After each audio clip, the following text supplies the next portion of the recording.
All right, let's talk to Tim about the way he does things in Denver, Colorado, listening on KRKS. Hello, Tim. How are you? I'm doing well. How are you? Doing all right. What's going on in your life today? Okay, well, I'm actually I'm hoping that I won't get confused as I'm talking with you. I'm a little nervous. All right. But I've gone through, like Amy, I've gone through satanic ritual abuse, and I've gone through sexual abuse. Sorry. And sorry about and that. I am in a spiritual warfare process, it seems. But there was a time in my life I was victimized by my mom at about age 10. And How did she do that? How did she victimize you? Through the sexual abuse. I did get a memory around it. Hmm. Now, how many times it happened, I really don't know. But I suppose it only takes one time. Was she a young mother? For damage. Yeah, she died at age 53, and she had like 4 boys. Mm-hmm. Okay. Yeah, no, well, 5 boys altogether. All right. But it set me up. I didn't grow up with a father either. He was alcoholic,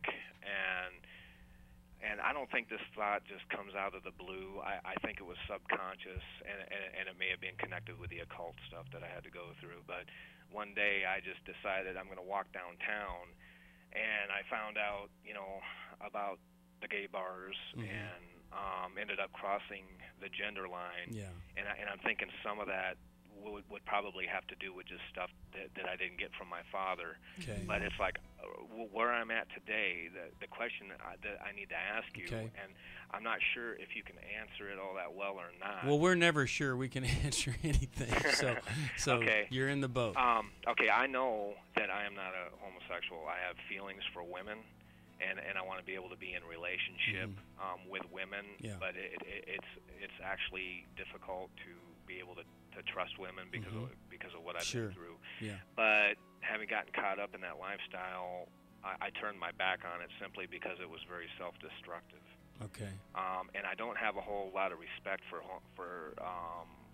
homosexual men, right, because they kind of remind me of where I have come from. Hold on, we'll be back. We're talking with Tim, and Tim, we ran into that break there, but keep going there. You have a question for us. Yeah, I'm wondering if I would be able to get help as to how to be able to deal with these kinds of people, because it's like I look back and I regret the things that I've done, but at the same time, it just seems like I see myself. It has a pull on you, right? Yeah, and it's almost like the enemy doesn't want me to forget. Yeah, sure. Well, I think whether you were exposed to what you were exposed to with ritual abuse, or whether you were exposed to something else at that young age, all of these things end up having a pull on us. And I don't mean to trivialize what you went through, but an analogy is, if a child, every time they're uncomfortable or whatever, they're given food and they're 100 pounds overweight as a child, I believe food is going to have a supernatural power over them, a pull to them. And in your case, when it was sexual, it's going to be even worse than some kind of pull that food or a chemical could do.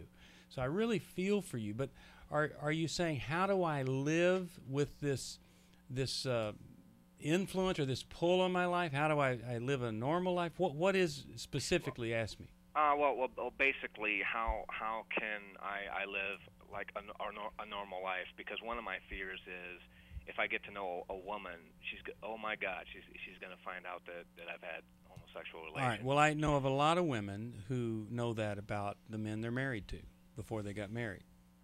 You just want to be sure that you've dealt with that. And I think, if you're really struggling with impure thoughts, we'll say, then, you may have ventured over into being a sex addict or something like that. And if that's the case, you go do what sex addicts do. They get support from each other.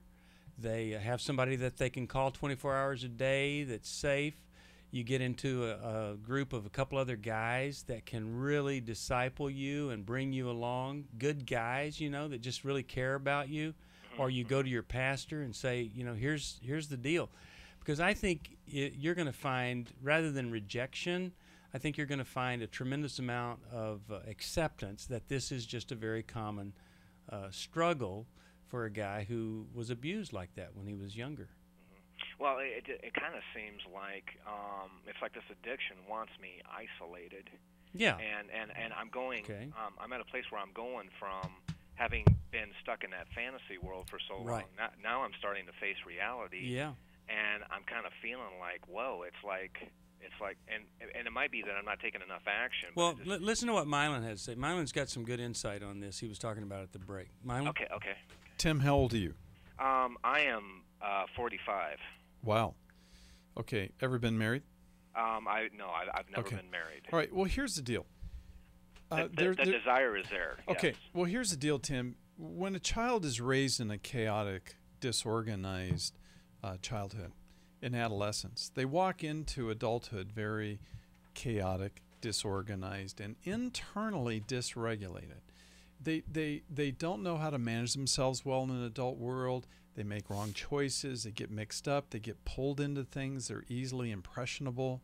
They find themselves in positions where they don't manage life well. And that's really, in a sense, if you will, Tim, I'm not excusing any sinful behavior, but I'm saying your parents set you up to fail in adulthood. Yes. Okay. Yes, they did. Now, having said that, if they get an F in parenting, how do you recover from that? And it's by making mistakes, having grace for yourself, living in this gigantic pool of God's grace, but seeking to enter into His community and being honest with people and growing out of that and realizing, some of the reasons why I did what I did were because I was cast into a state of not knowing well how to manage my adult life. So if you stop there and go, okay, what was my starting point? And as you share with a woman you're dating, as you share with other friends, as you share in community, that's part of your story. Here's where I started. I started in a place of pain. Mm-hmm. And that pain manifested itself in my adulthood in a variety of different ways. And now I'm emerging out of that, and I'm taking new steps of growth. Could I say something? Sure. Yeah, no, I just want to say that I feel like I'm in the process. I'm going to be starting to see another therapist, but I am in the process of healing from all the trauma that I had to go through. Good. Yeah. Good. But I think the whole ritual abuse stuff it's just very inappropriate stuff. Well, of course it is. It's horrible. And it actually, what it does is, Mylon was talking about the deregulation, Tim. It really does deregulate your brain. Your brain chemistry changes at that point. And you have a traumatized brain. Your brain functions like fight or flight, like this hamster's on a wheel. That's exactly how I've been operating. Absolutely. Right. And so when I hear you say... But I don't want to be a reject either. No. When I hear you say that the enemy doesn't want me to forget, what fires together wires together. And in working with trauma victims, one thing I see is they've wired in negative beliefs that happened at the time of the event. So one common belief for men or women that have been sexually abused is that I am powerless, helpless. And that gets wired in, and you need to work with someone who specializes in trauma that can move you to a place of that I am in control. I am no longer powerless. So wow. Is that helpful to you? Yeah, because step one, I just really struggle with it because of the word powerlessness. Okay, Yeah. now here's that's just talking about a willingness, really, is what it is. A willingness to say that I can't do this on my own. Okay. But let me tell you something. That draw, that pull to that temptation is only part of your life. It's not all of your life. You understand what I'm saying? Yeah. Because look what what in the world are you doing listening to Christian radio? Why are you calling a Christian program? Because there's another pull that's even greater in your life. You want a relationship with God. And so you need to pat yourself on the back or acknowledge the fact that you are going for the good. Mm-hmm. Sure, you're pulled back, but look at what you're trying to do. And that's probably why I'm being attacked. The enemy doesn't like it. Sure. You know? Well, I'm glad you called, and keep going. yeah, let me send you a copy of Regret-Free Living and Healing is a Choice. Two brothers of mine, both gay. One died of AIDS. I tell you, I've spent a little time thinking about this whole thing, and I really do believe that you're going to be fine.